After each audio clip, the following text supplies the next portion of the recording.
virtually to talk to us about the role of nuclear in a post-COVID-19 world. And it's particularly fun for me. Sam and I have known each other for longer than I care to admit in public, but for both of our sakes. And most of the best things that I've done have probably been at her urging and prompting.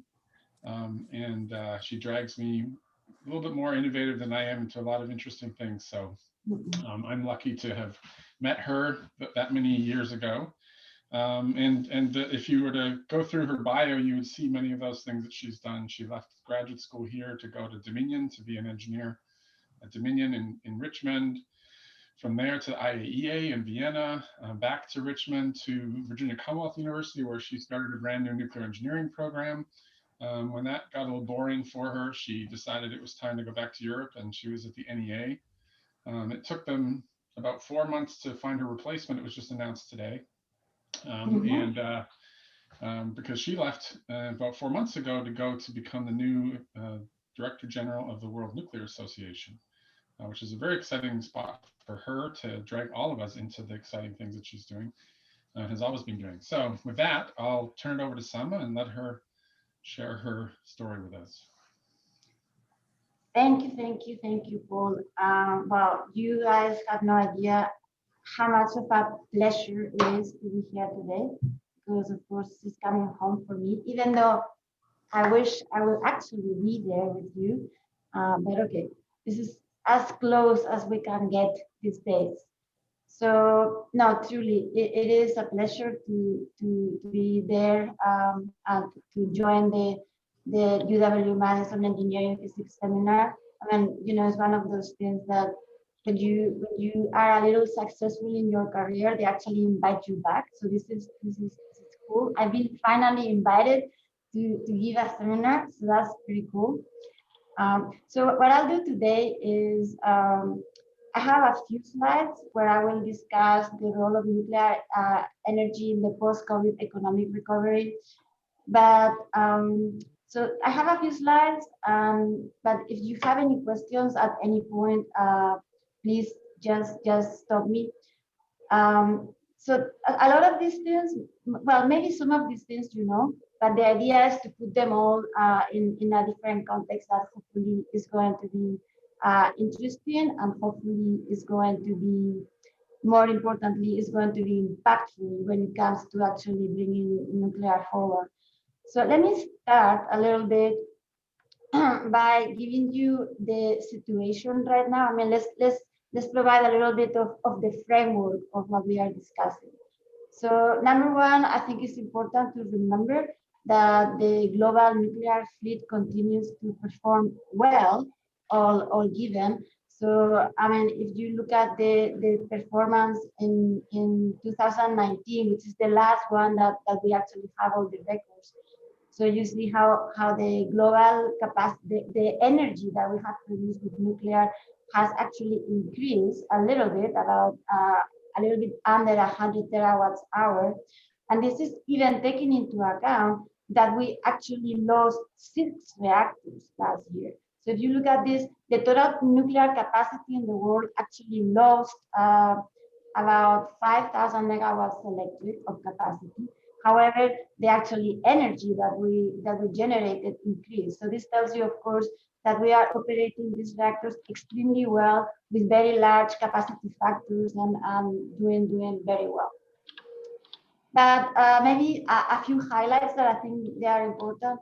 So last year we actually saw 5 new reactors that came online, and well, some of them were in the usual places, right? So China, Russia, but maybe there were a few original ones. So last year we saw the first nuclear power plant to come online in Belarus. We saw the first nuclear power plant to come online in the United Arab Emirates.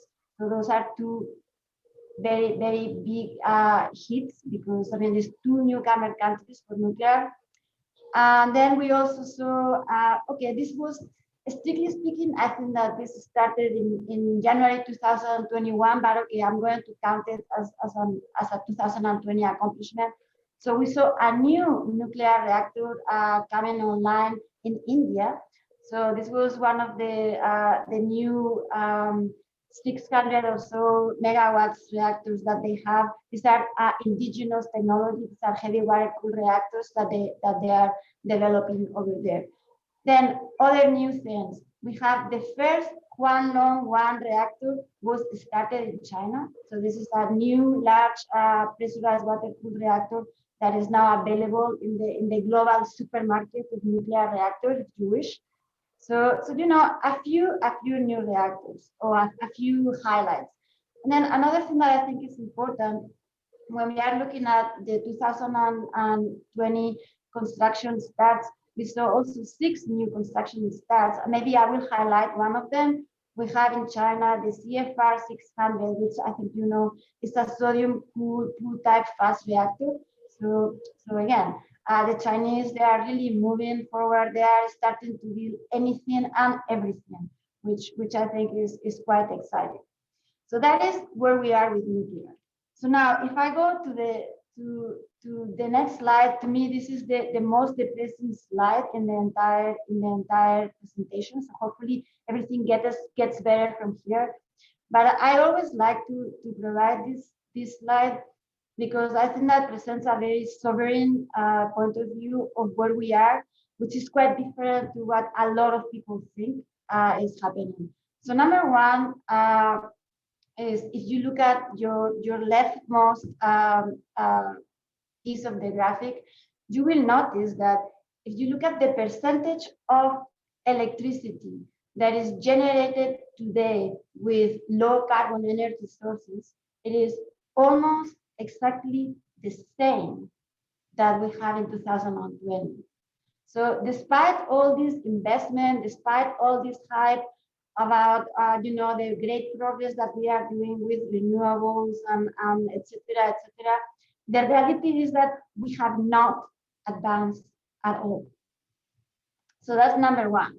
Another thing that I also think is quite sovereign, if you look at your middle graphic, is that if you look at the total generation that came from fossil fuels in the year 2000, so no, if you look at the one that we have today in 2019, actually, it is more than the absolute total generation that we had in the year 2000.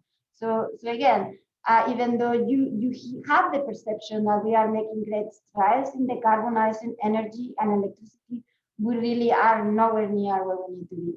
And then, of course, that's very clear if you look at the third graphic, the one that you have in your rightmost, where you see all these different scenarios that tell you what it is that we need to do in order to actually meet the Paris Agreement goals, or even going beyond that to actually ensure that we minimize climate change.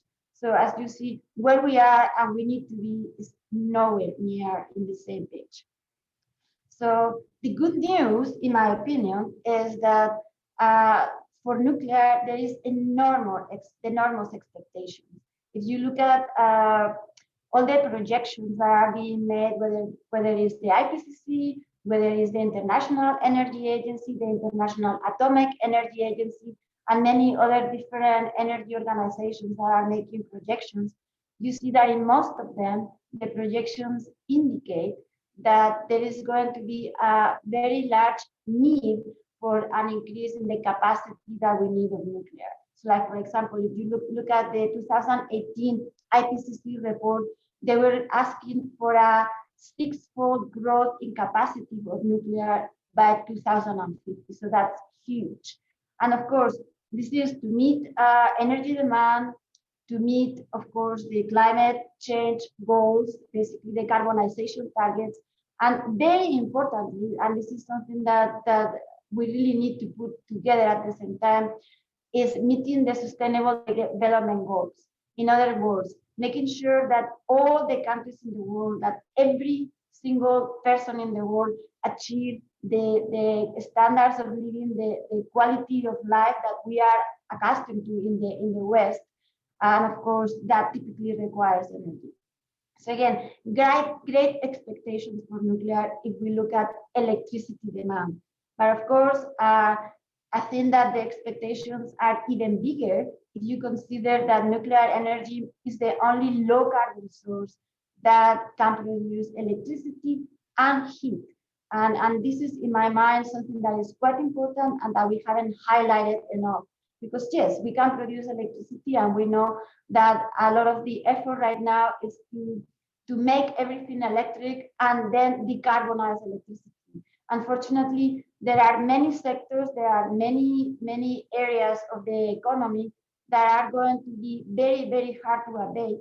And using low carbon heat produced by nuclear could actually be a good source to abate the industrial processes, many industrial processes, transportation, the production of hydrogen, synthetic fuels, etc. So this is basically the big picture. Now, let's move to what I told you that I was going to talk about, which is the role that nuclear has in the pandemic, and more importantly, in the post-pandemic world. So I don't have to tell you that everybody has realized quite painfully the importance of electricity during the pandemic.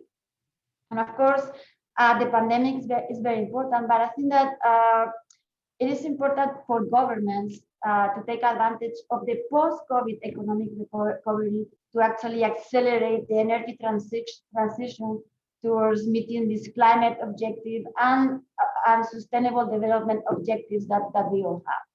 So we really think that there is a very small-ish window of opportunity for governments to really invest in all low carbon technologies, of course, but in particular in nuclear.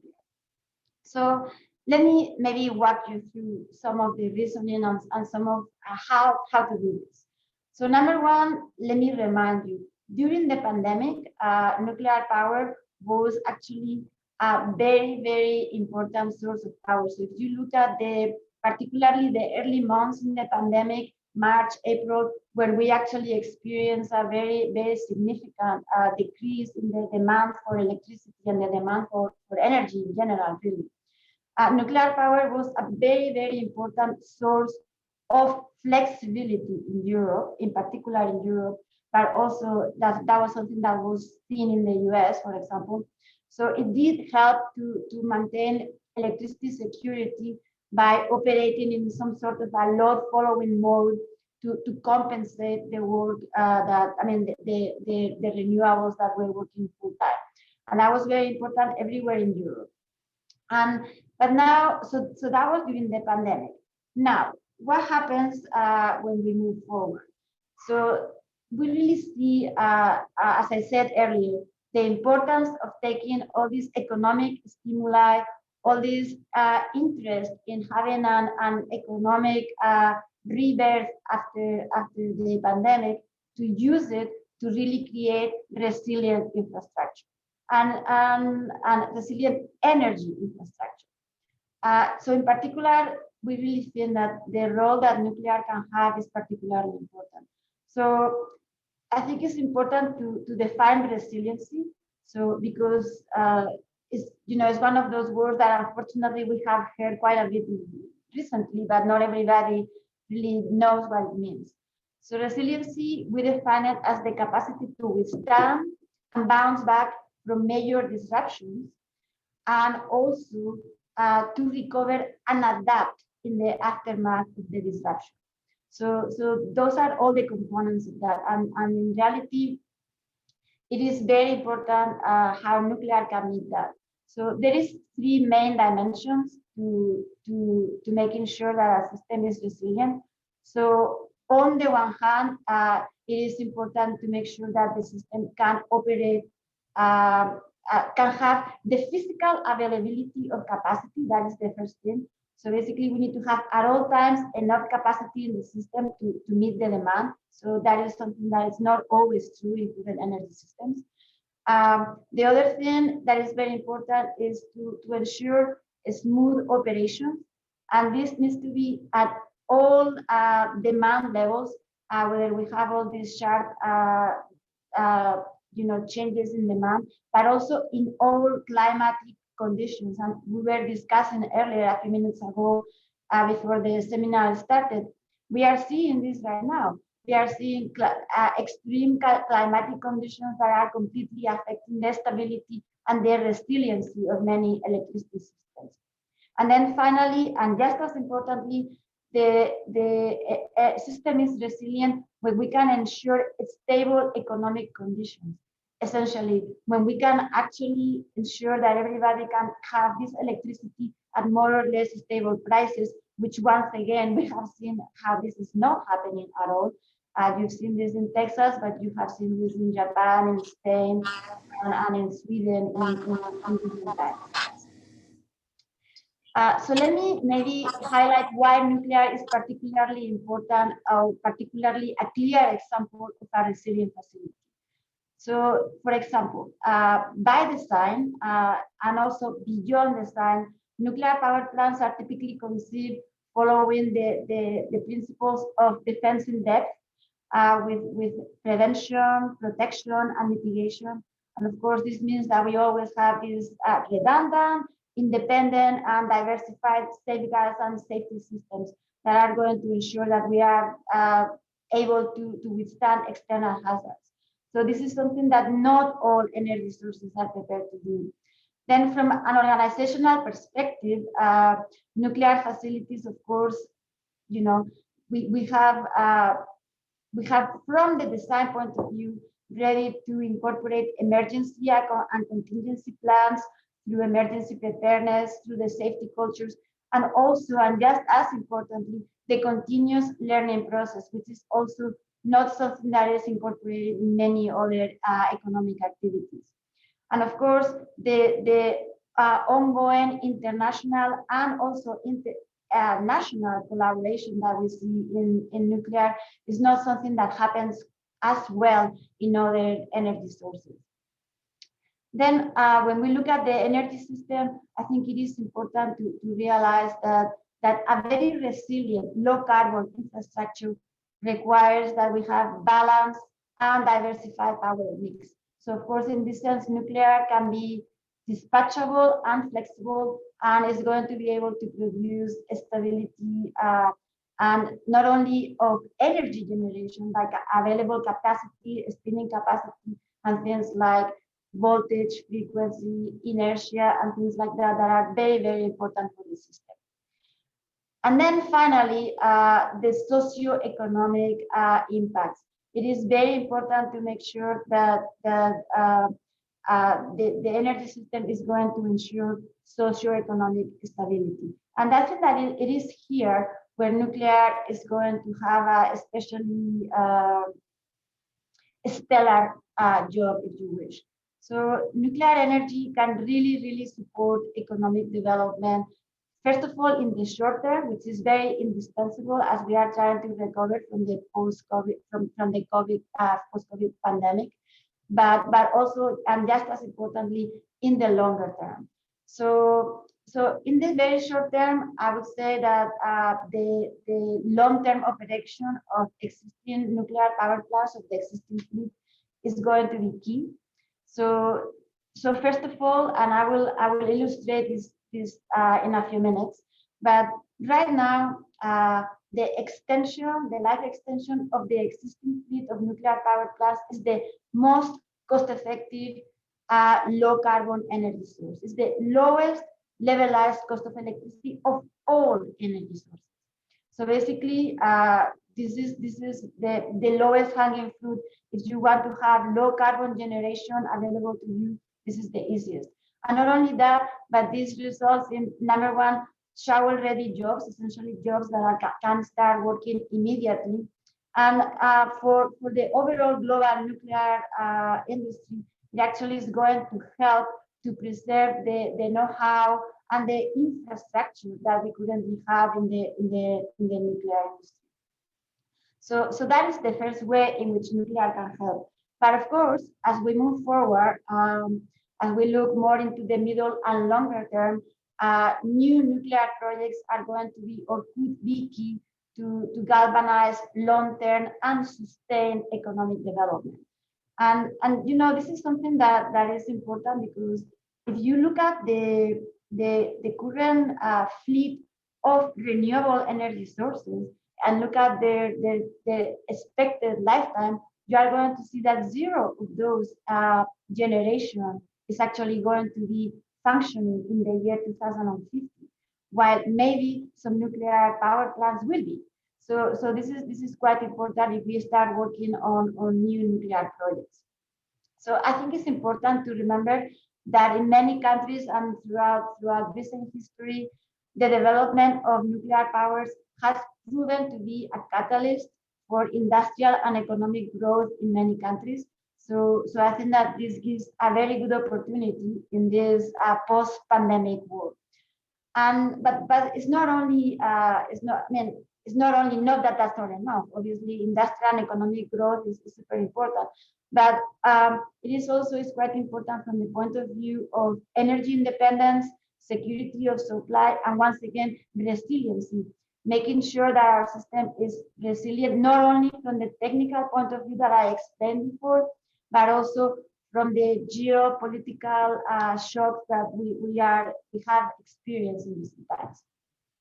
So there are opportunities to launch new nuclear power projects in many countries in the world.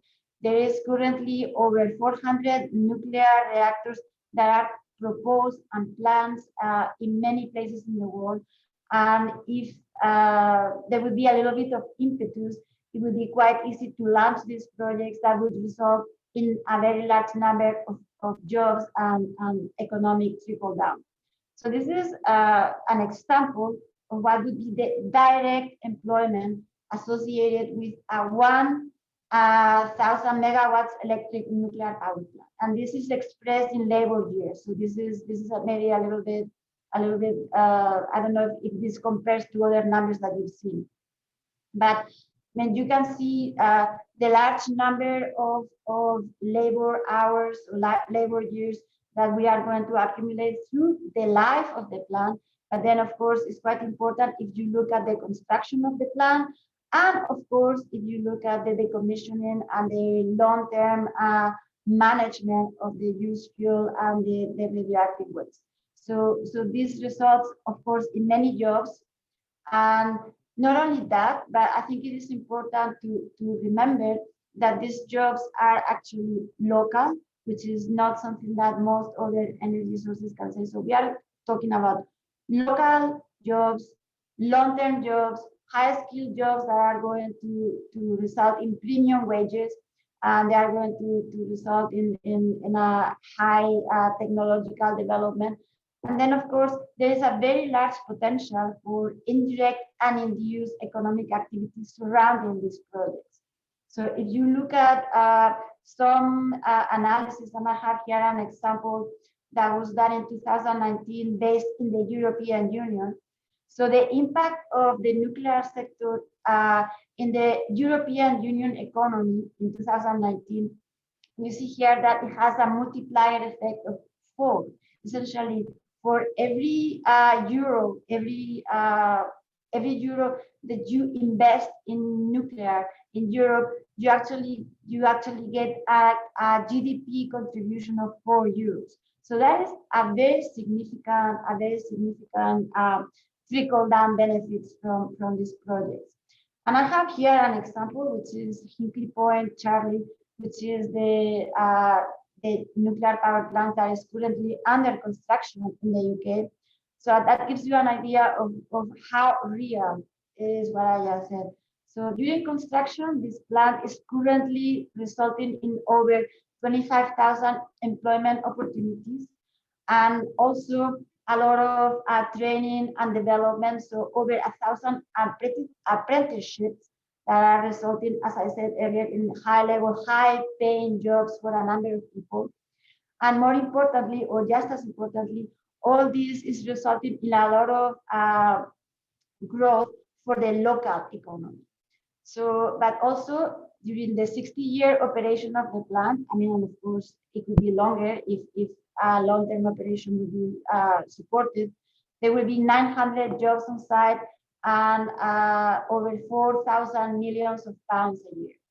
And then, and this is the thing that I mentioned earlier, over 60%, 64% of the construction contracts and the entire supply chain that is being generated because of this one single project actually is delivered to UK companies. So we are talking about growth that is going to be national.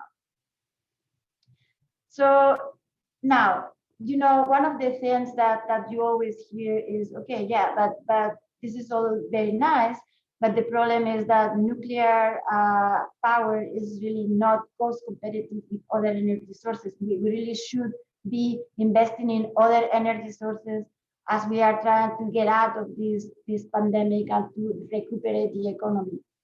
Well, so I'd like to show you some results. This actually comes from the most recent joint report between the International Energy Agency and the Nuclear Energy Agency. This was actually published December 2020, so this is really hot out of the presses.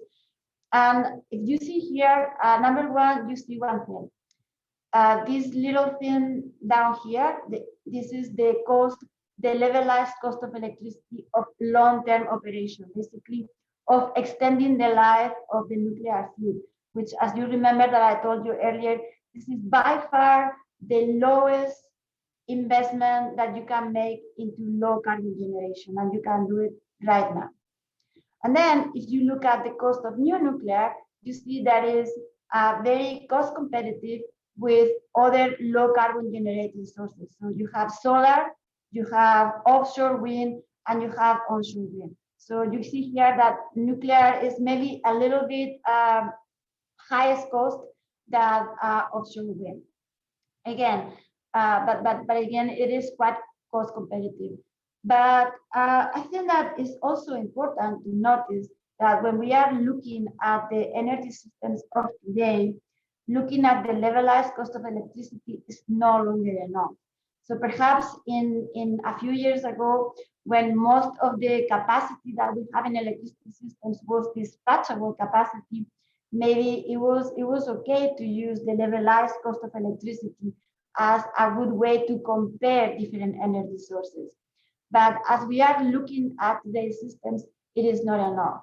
In addition to the levelized cost of electricity, which, as you know, will include the actual concrete, steel, and everything that you need to build the plant, as well as the fuel and the human resources to run it.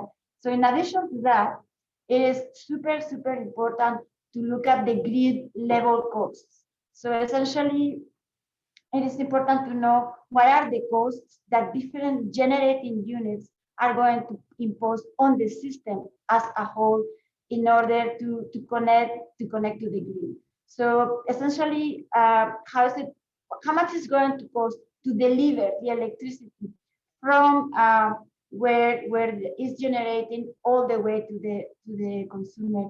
This includes the cost of maintaining spinning reserves or additional dispatchable capacity, and the cost of compensating when the variable resources are not available. So, and those costs are very real. Those costs exist, and currently, right now, are actually not something that we are paying for.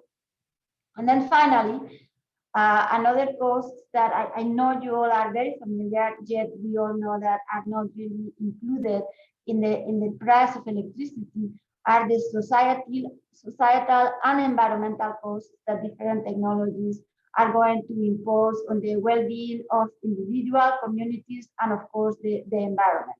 And this, of course, is the cost of air pollution, climate change, land use, etc. I mean, this cost could also be positive, as I mentioned earlier. So it could be actually not costs but benefits if you take into account the trickle-down benefits of different generation, or perhaps the benefits of spin-off technology innovation. So I think I want to highlight how important it is that nuclear can be particularly relevant when we are trying to look at the least cost solution 인디아나 떨어진 거 아니야? for the energy systems of the future. So if we want to do two things, number one, to have a low carbon energy system and to make sure that we are going to do it at the lowest possible cost for everybody, I think that it's important to look at the important contribution that nuclear is going to have. So I have here two graphics that I think are quite important. These are from a study that was done by the OECD Nuclear Energy Agency. This was published in 2019, so it's relatively recent. And basically in this study, they looked at the system costs that are going to appear in a system as we increase the penetration of variable renewable energy sources. So what you see here is like, as you increase the penetration of resources, the system costs are going to become more and more important. So like, for example, if you look at in the middle, I have a case in which there will be about 50% variable renewables. You see that the overall cost will be up to 30% more due to system costs. So I mean, and these costs are beyond the fact that, of course, and I don't have to tell you this, I mean, clearly the fact that variable energy sources have very, very low capacity factors. This means, of course, that we really need to build much more capacity, which of course has a cost. But beyond the additional capacity for the same demand, there are actually the true system costs, which is what I am calculating here in this reddish brown. Those are the actual system costs, not just the added cost because of the levelized electricity. So now, I think that all these are very good news. I have kind of painted for you a relatively positive picture of how well nuclear fits this post-COVID pandemic, and how well we can actually start building nuclear left and right, because as I told you, it's all benefits, right? There is no drawbacks to it. Well, I know I'm not going to shock you when I tell you that, of course, we have quite a few challenges that truly remain for us to be able to cost effectively and in a timely manner deploy new nuclear. I mean, I really think that it is clear to all of you that in the last few projects, from the last few new nuclear projects that we have seen in Western countries, whether it was in North America or in Western Europe, have really not been the most successful from the financial point of view projects, right? So we have seen quite a few cost overruns, and we have seen quite a few delays, which of course do result in additional cost overruns. So this is some challenges that we really need to overcome. And for that, I think that number one, the nuclear industry has started to reveal itself from the lessons learned from these last not so successful projects. So we have seen how we have remembered how to build nuclear power plants. I think that was part of the problem, that for many years in Western Europe and in North America, we didn't really have new nuclear projects. So the know-how have been eroded enormously, and also the overall supply chain was really not up to speed, and it really has taken these few not so successful projects to really get back up to speed. So in our mind, right now, it is a perfect opportunity when the infrastructure to build new nuclear is starting to be ready, and we have really incorporated the lessons learned. We can really take these and continue building. So essentially, the idea is now we are ready to continue building. However, I don't have to tell you that investment in nuclear is one of the biggest challenges that we are facing right now.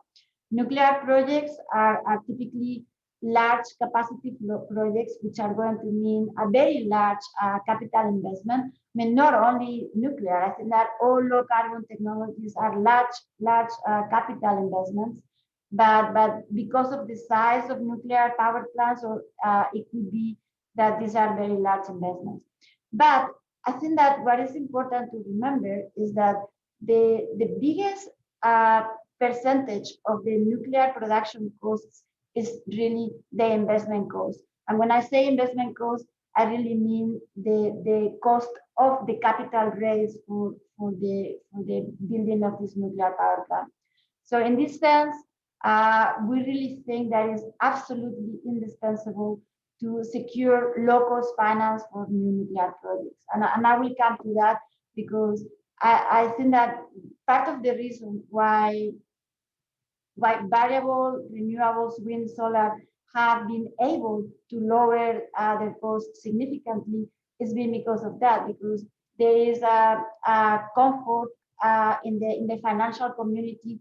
There is a sense of low risk for these projects that has allowed them to really be more affordably financed. But I think that in addition to that, I think that is absolutely indispensable for the nuclear industry to really streamline the regulatory processes. And I think that is very important for large reactors, but if we are looking at small modular reactors, I would say that is absolutely indispensable. I think that we all believe that there is huge promise in the large global deployment of small modular reactors. We truly think they could be a game changer for the nuclear industry. However, in order for small modular reactors to truly realize their business case, they have to be deployed at a global level. We really need to achieve the nth of a kind cost in order for these small modular reactors to really deliver the promise. And that is going to mean that we are going to somehow need to streamline the process that needs to take place in order to license these reactors at an international level. So we really need to be able to take a reactor design that is licensed in a country and very easily and very effectively and in a timely manner be able to license it and start building it everywhere else. And this is also important from the supply chain point of view. So in order to have this global marketplace, it is going to also be important to have access to a global supply chain, which is going to mean that our global codes and standards and licensing and regulatory processes need to allow the use of this global supply chain at all levels to make sure that these large reactors, but in particular small modular reactors that are supposed to be factory fabricated, they really need to take advantage of this global supply chain. Then, and this is maybe at a total level, we really need to achieve some sort of social license everywhere else. And I think that the best way in which this social license is going to be manifested, and it is indispensable, in my opinion, for the timely and cost-effective global deployment of nuclear, is to make sure that exists a level playing field between nuclear and all other low carbon technologies. And this means when, obviously from the financing point of view, which I will discuss in a second, but also, for example, from the setup of the electricity markets, from the overall regulatory point of view at the electrical level, and from giving access to nuclear energy to many of the new markets and the new economic activities that other low carbon technologies currently have.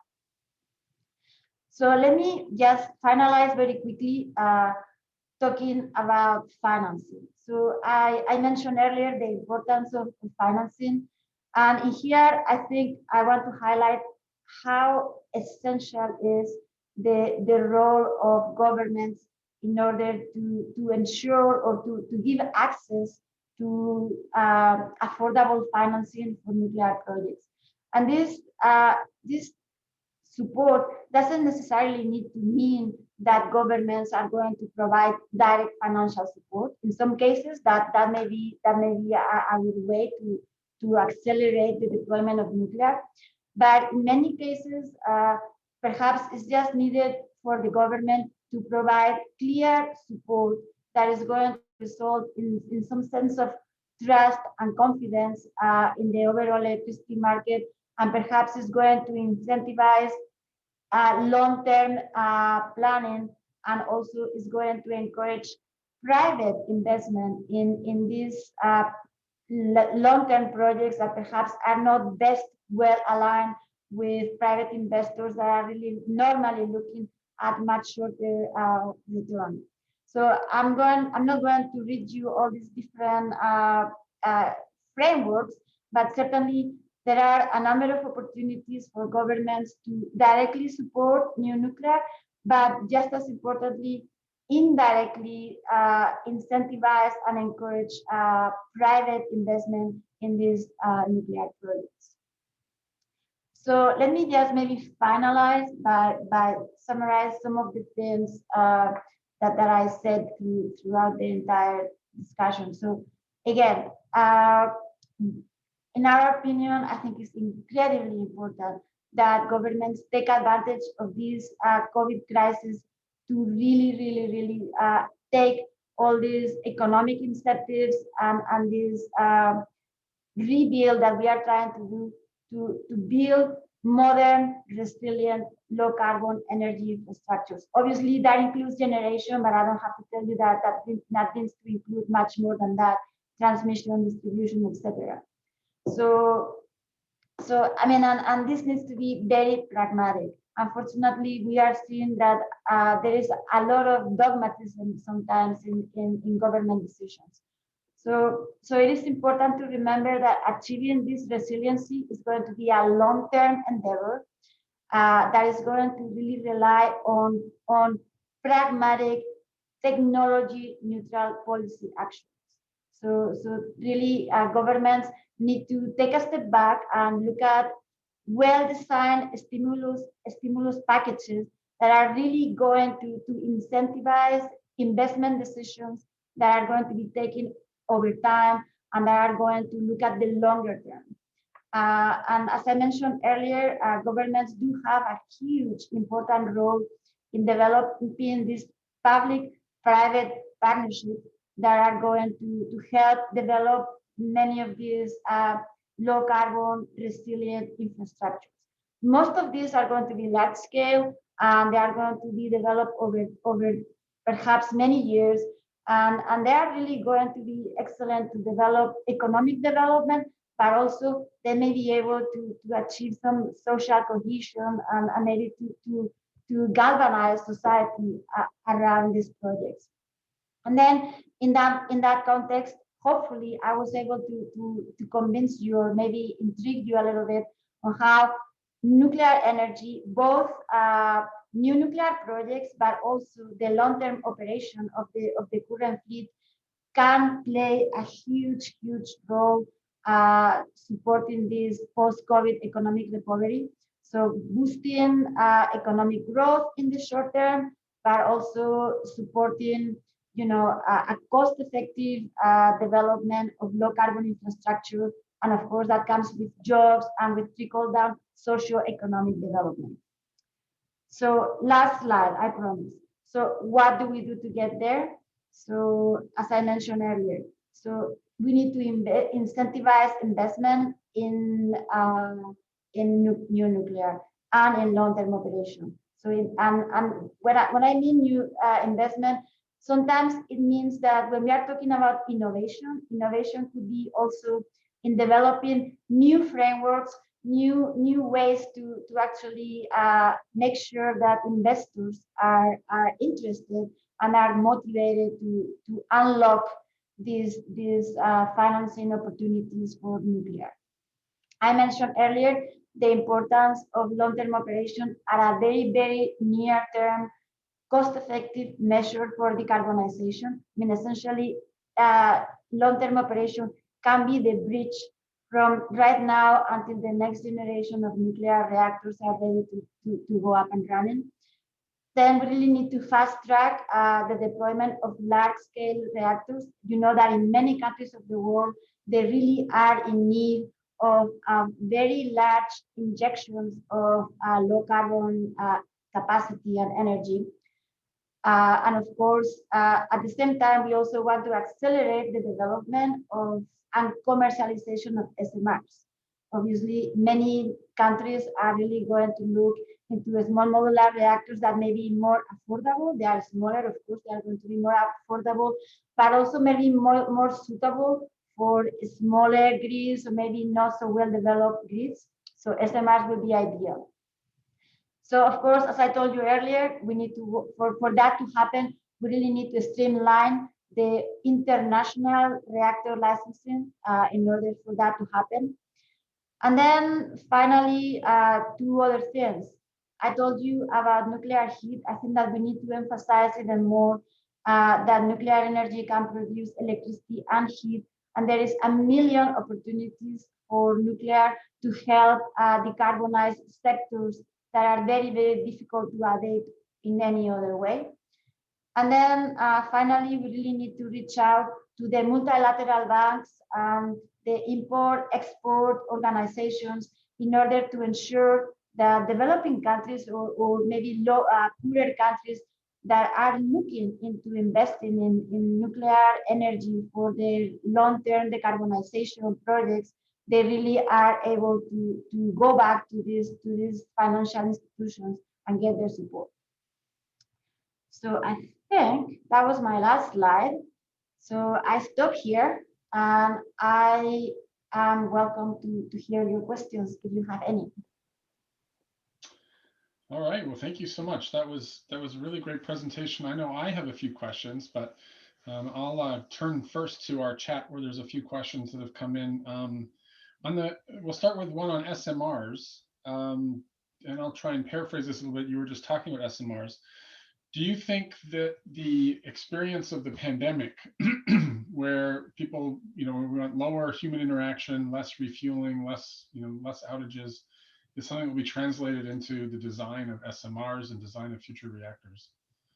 And is that going to be an influence? You mean the type of the more like black box type SMRs? Is that what you mean? Or?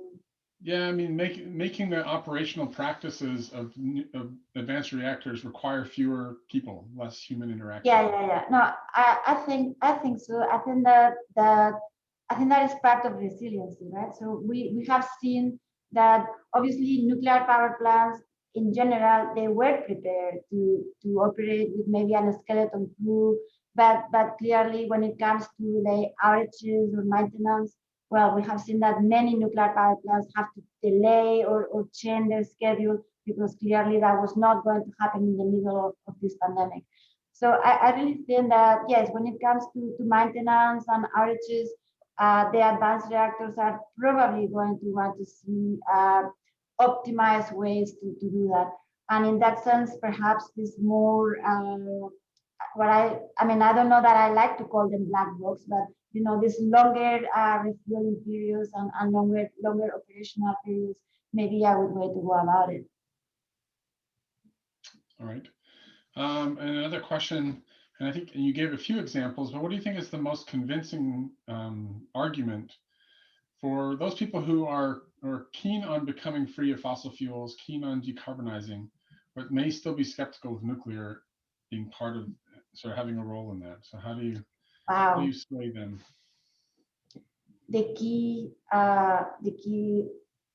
argument. Well, I would say that well, there's several, but to me, the key argument that nuclear can do and not too many other generation sources can do is we can provide 24/7 electricity whenever you need it, and it's going to be low carbon. So, and this is something that we are seeing right now. Renewables are great. They work great, but they work when they work. And unfortunately, we all expect to have electricity, and or maybe we want to charge our car, or we want to have heating and cooling whenever we need it. We are not going to have to. We want to do it on demand. So I really think that is one of the more compelling arguments for nuclear. And so let me just say, I think that part of the reason that this argument has not been very tangible in many people's minds is because a lot of the variable energy sources, a lot of the renewables that we have been installed maybe in Western Europe and in North America, and they have been installed on top of typically quite over-dimensioned energy systems and relatively robust energy systems. So far, renewables energy sources have been able to this variability and intermittency has been a little bit transparent to the user. They have not been able to experience it, but I think that as we move forward and these energy systems will become a lot less robust, a lot less resilient, not so over-dimensioned, then we are going to start seeing what we are seeing: blackouts, uh, spikes in prices and things like that. And then people are going to start wondering whether things are really as good as they thought they were. All right, another question is about how can universities help with the what was the question really? How can universities help with the construction aspect of nuclear power plants and try and help make construction costs cheaper? How many? I'm sorry, I say what's that. The role of universities in reducing the construction costs of nuclear power plants? Well, I think that the work that you are doing at the university can be in many ways. I mean, so the construction cost has many aspects, right? And a lot of the construction costs are one-time costs that are going to be distributed through the this is why I mean the nth of a kind. So improving the design, improving the manufacture, improving the overall supply chain, taking advantage of all this innovation that we are seeing, whether it is advanced manufacturing, whether it is all these artificial intelligence or other digital advantages. I think that the work that you are doing, new materials, all those things can be incredibly important so that the reactors that we are building are cheaper per se. And then, so that is going to be quite useful. But then I really also think that it would be quite important to make sure that as we look at the supply chain, normally in nuclear, we are very special. Everything has to be especially made for nuclear, especially qualified for nuclear. So if we would come up with opportunities for using off the shelf, if you wish, components and systems and structures, that would really help lower the cost of building new nuclear power plants. But again, there are so many opportunities. Okay. We have a couple of questions here really around the idea of international licensing and regulatory standardization. And so, how do you think we get from here to there? Is this really feasible? And what's that is a huge effort. And unfortunately, I have to say that this is not something that came up yesterday. For many years, the global nuclear community has been quite aware that this is imperative, this global licensing. So and maybe some of you are aware of this. So the problem that I think has happened is that so far most of these efforts have been not all inclusive. So for example, we had the MDEP, which was an effort to harmonize these regulatory processes, but only involve regulators. And then, for example, World Nuclear Association is leading the work of CORDEL, which is a similar group of people, but this is the industry. So the industry is working together to harmonize the way we design and build nuclear reactors. So I think that unfortunately, these two groups of people have not really talked to each other as much as they could. So I think that this is something that we are really starting to focus quite a bit. So CORDEL is starting to talk a lot with the national regulators to make sure that the entire process of from the inception of the design all the way to the construction takes into account this global licensing process, and the industry and the designers and the regulators are fully aware of it from time zero. Then, of course, another thing that is very important is to have agreement at a government level. You know, of course, that all regulatory processes are based on national laws, which are obviously special to every country, and obviously nobody likes to give up their own laws. So it is quite important to make sure that there is a willingness from countries and regulators to really work together to deploy this. So I would say stay tuned, because I think that there is quite a few interesting initiatives that are taking place right now.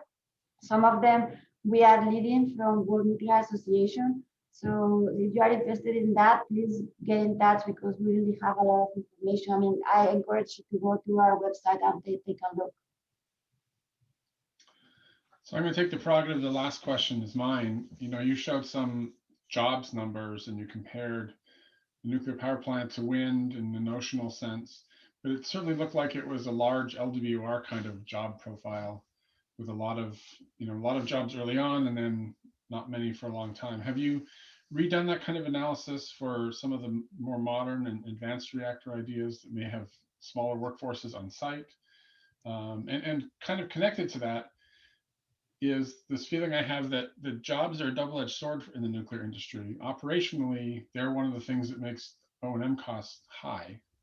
Mm-hmm. And so as we try and squeeze O&M costs for nuclear performance, the job story gets less and less promising. So, right. Well, certainly this is true. The studies that I assure you would be for the traditional large scale, 1,000 megawatt type light water reactor. So it is true that if you are looking at these small modular reactors or even advanced reactors of any size, I think that the hope is that the number of people that you need to operate this is going to be smaller. So we have not yet done that analysis, but certainly that's something that we really need to do. But I would say that despite the fact that maybe the numbers of jobs will be lower than what I just showed you earlier, I think that what will not change, however, is the fact that these jobs are going to be local, these jobs are going to be long-term, and these jobs are going to be high quality, which is something that is really a highlight, I would say, of nuclear projects.